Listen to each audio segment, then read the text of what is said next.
प्रेक्षकांनो, बाई तुझा आशीर्वाद या मालिकेमध्ये अवनीचे वडील ॲडमिट केलेले असतात. ते अवनीला कळताच अवनी आणि राजा हॉस्पिटलमध्ये येतात आणि तेव्हा तिची आई तिच्यावर खूप ओरडते आणि म्हणते, कशाला आलीस ग इथे? आमच्यासाठी तर तू कधीचीच मेलेली आहे आणि तुला लाज नाही वाटली का? बापाच्या इज्जतीची पर्वा नाही केली तू आणि या ड्रायव्हरसोबत पळून गेलीस.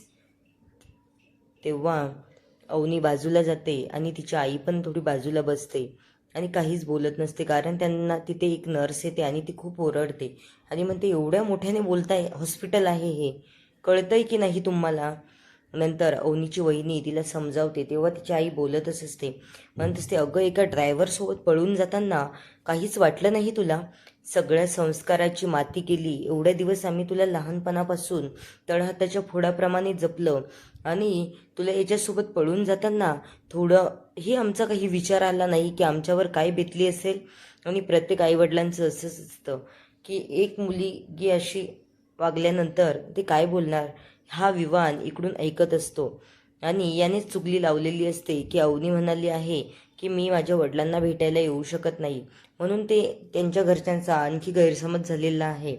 इकडे धोंडूक मामा येतात तेव्हा ही आत्या खूप आनंदाने ओरडत असते की ए धोंड्या, मी म्हटलं होतं माझा आशीर्वाद खराच होणार. बघ तुझी सून रडत पडत पळून गेली तुझ्या घरातून. आणि हा ऐकतच असतो, याला काही कळत नसतं की नेमकं काय झालं आहे. ही कॅसेट आणि टेप रेकॉर्डर घेऊन बाहेर येते आणि हे राजाचे भाऊ बघतच असतात.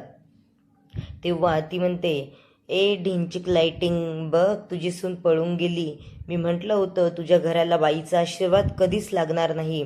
माझा शाप खरा होतो की नाही? तर बघ, एक बायको तुला सोडून गेली आणि दुसरी तू मारून टाकली, पण याने मारलेली नसते ती. आपल्याला पुढील भागामध्ये बघायला भेटेलच.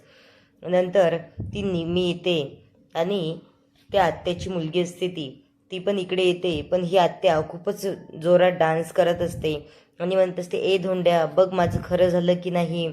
हा तिचा भाऊ काहीच बोलत नसतो सध्या आणि नंतर म्हणत असतो, ए बघ तुझा नवरा तुला दुबईला सोडून गेला आणि तिकडे त्याने एक बायको पण केली आणि ती बघ पोटोशी पण आहे आता. बघ ढिंचिक लाइटिंग, किती मज्जा आली आता. आणि माझा पण आशीर्वाद काही खोटा ठरला नाही. तू मला आशीर्वाद दिला तर तुझंही उद्ध्वस्तच झालं. नंतर ती आत्या रडते पडते आणि घरात निघून जाते खूप रागाने. तेव्हा ती निमी म्हणत असते, मामा तू काय बोललास? हे सगळं खरं आहे का? खरंच माझ्या बाबाने दुसरं लग्न केलं आहे का? तो म्हणतो, अगं मला तरी कुठे काय माहिती तुझ्या बाबांचं काय सुरू आहे तिकडे, पण हिने उगाच तिच्या शाप दिलेल्याचं काढलं ना, म्हणून तिचा माज उतरवण्यासाठी मी हे सगळं बोललो.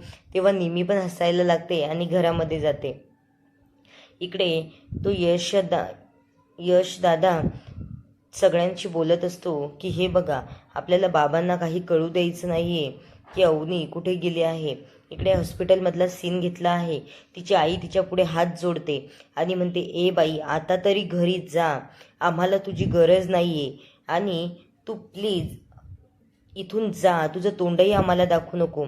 तेव्हा ती वहिनी म्हणत असते, अगं अवनी, मी तुला समजू शकते, पण तुझं काय खरं आहे काय नाही हे ऐकून घ्यायला मलाही सध्या वेळ नाही. पण ती म्हणते, मला एकदा तरी भेटू दे ना बाबांशी, मला बोलायचं आहे ग त्यांच्यासोबत, मला एकदा भेटायचं आहे. ती म्हणते, आता सध्या ही मनस्थिती नाही आहे सगळ्यांची की तुला ते भेटू देतील. आई पण खूप रागवल्या आहेत. तू असं बोलली का की मी बाबांना भेटू शकत नाही, मला त्यांचं काही घेणं देणं नाही? ती म्हणाली, असं कुणी सांगितलं तुम्हाला? मी असं तर कधीच बोलली नाही आहे. ती म्हणते, विवानच आला होता आमच्याकडे. आता अवनीला विवानचा खूप राग येतो. ती म्हणते, मी तुला एक गोष्ट सांगते, तू आता सध्या माझ्या बाबांच्या घरी जा, तिकडे तुझी मी व्यवस्था लावते आणि काही दिवस तिथेच राहा. सगळं व्यवस्थित झालं की मग बाबांना भेटायला ये. तेव्हा ती अवनी म्हणत असते, बरं वहिनी, मी तुझं ऐकते आणि तुझ्या बाबांच्या घरी जाते. ती राजाकडे बघते आणि म्हणते, अवनी तू रडू नकोस, काळजी करू नकोस, सगळं व्यवस्थित होईल. आणि ती परत एकदा दरवाजाजवळ जाते, पण तिला काही भेटताच येत नाही. नंतर राजा म्हणत असतो, चल अवनी, आणि ते तिथून निघून जातात.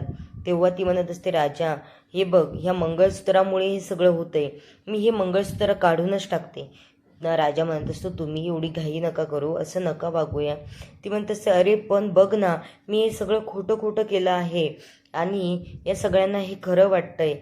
बघ ना, माझे बाबा माझ्यापासून दुरावले, आज ते मरणाच्या अवस्थेत असताना सुद्धा मला त्यांना भेटू देत नाही आहे आणि ते हॉस्पिटलच्या बाहेर निघून जायला येतात. हा विवान त्यांचा पाठलाग करतच असतो. नंतर इकडे यशदा त्याच्या कामासाठी गेलेला असतो, तेव्हा त्याचे जे मित्र असतात ते त्याला चिडवत असतात आणि म्हणत असतात, अरे मला ना आता पार्टी हवी होती. बघ, मी सांगितलं होतं यांना की राजाची बायको पळून जाईल, ती काही यांच्या घरात टिकणार नाही. नंतर तो खूप राग येतो आणि म्हणतो, आता मला 100 रुपये हवे आहे. मी याला पार्टी द्यायची ठरवली होती आणि ते खरंच झालं. नंतर इकडे राजा आणि अवनी ते स्वातीच्या बाबाच्या घरी येतात आणि दार वाजवतात. नंतर तिचे बाबा बाहेर येते. नेमकाच त्यांनी स्वातीला फोन करून झालेला असतो, तेव्हा स्वातीने त्यांना घडलेला सगळा प्रकार सांगितलेला असतो. इकडे राजा बाहेरच थांबतो. तेव्हा तिचे बाबा म्हणतात, ए बाळा अवनी, आणि बस तिथे. नंतर तो म्हणत असतात, मला स्वातीने सगळं काही समजावून सांगितले आहे, तुला जोपर्यंत इथं राहायचं आहे तोपर्यंत राहा. नंतर स्वातीची आई किचनमध्ये जाते आणि तिच्या बाबांना बोलवून घेते आणि म्हणते, तुम्हाला काही कळतंय की नाही. इकडे अवनी ऐकत असते की आपले जावाई खूप चिडतील आपल्यावर, त्यांनी या अवनीला घरातून हाकलून दिलं आहे आणि तुम्ही काही इथे राहायला सांगताय तिला. आपल्या मुलीला जर त्रास झाला हिच्यामुळे काही, तर काय करायचं मग.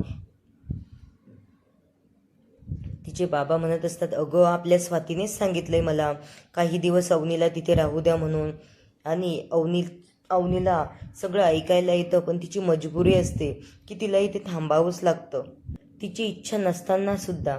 तेव्हा ती आई रागाने आत निघून जाते आणि तरी पण तिचे बाबा हसून म्हणतात, बाळा तुला जेवढे दिवस इथं राहायचं आहे तेवढे दिवस इथं राहा. आणि अवनीची इच्छा नसते तरी पण ती तयार होते, कारण त्या राजाच्या घरी जाण्यापेक्षा तिला इथे परवडतं असं तिला वाटत असतं. नंतर ती राजासोबत बोलायला जाते आणि म्हणते, राजा तू माझ्यासोबत माझ्या मनासारखं वागलास, पण हे खोट्या नाटकामध्ये तुझे पण खूप पैसे खर्च झाले असतील ना. आणि ती तिच्या हातातली सोन्याची अंगठी काढते आणि त्याला देते आणि म्हणते, हे मोड आणि तुझे पैसे काय ते करायचं ते करून घे. नंतर इकडे ती आत्या तिच्या नवऱ्याला व्हिडिओ कॉल करते आणि तिचा नवरा पण खूप खुश होतो एवढ्या दिवसानंतर कॉल आल्याच्या नंतर. आणि म्हणतो, माझ्या बायकोला माझी आठवण आली, म्हणजेच तिचं काहीतरी मोठं काम झालेलं असेल म्हणून तिला माझी आठवण आली. ती म्हणत असते, खूप रागाने बघते आणि म्हणते, काय तुम्ही माझ्यासाठी सवत आणली आणि ती गरोदर पण आहे असं मला कळलंय. नंतर रडायला लागते. इकडे ही निमी आतमध्ये जाते, त्या आत्याची मुलगी, आणि ती खूप हसायला लागते. नंतर तिचे बाबा म्हणत असतात की हे काय बोलतेस तू, अगं मला कामातून थोडा पण वेळ भेटत नाही आणि इकडे कुठे बायका भेटायला लागल्या, आणि तुझ्यासारखी बायको असताना दुसरी डोकेदुखी मी कशाला करून घेऊ. नंतर निमी खूप जोरात हसायला लागते आणि तिचे बाबा पण म्हणतात, अगं निमी तू हसू नकोस, तुझ्या आईला सांग बरं अशी का वागते ती. नंतर ती फोन ठेवते आणि निमी तिला समजावून सांगते, अगं मामा तुझ्यासोबत खोटं बोलले, तू त्याच्यावर चिडली होती ना की तुझ्या घरातली सून पळून गेली म्हणून त्यांनी तुला थाप मारली. नंतर इकडे राजा आणि अवनी बोलत असतात. राजा म्हणत असतात, अवनी तुम्ही टेन्शन घेऊ नका, सगळं काही व्यवस्थित होईल. या होप मागेच खूप मोठी थोप असते, त्यामुळे खचून नाही जायचं. याच्या पुढचा प्रवास तुमचा खूप छान असेल आणि तुम्ही काळजी नका करू. तुम्हाला कसलीही मदत लागली आणि तुम्ही मला केव्हाही बोलवलं तरी मी तुमच्यासाठी हजर असेल. नंतर अवनी म्हणत असते, पण राजा माझं परिवार पूर्ण माझ्यापासून तुटला आहे, आता मला काहीच कळत नाही आहे काय करावं. तर राजा म्हणत असतो, जोपर्यंत तुमचे आई वडील तुमच्यासोबत नाही आहे तोपर्यंत मी भाऊ म्हणून तुमच्या पाठीमागे असेल, तुम्ही काळजीच करू नका. पण राजाला तिच्यावर आता थोडं थोडं प्रेम व्हायला लागले. त्याला मनातून खूप वाईट वाटत असतं. तो म्हणत असतो, पण तुम्ही इथे राहताय पण तुम्हाला कम्फर्टेबल वाटू शकतं ना.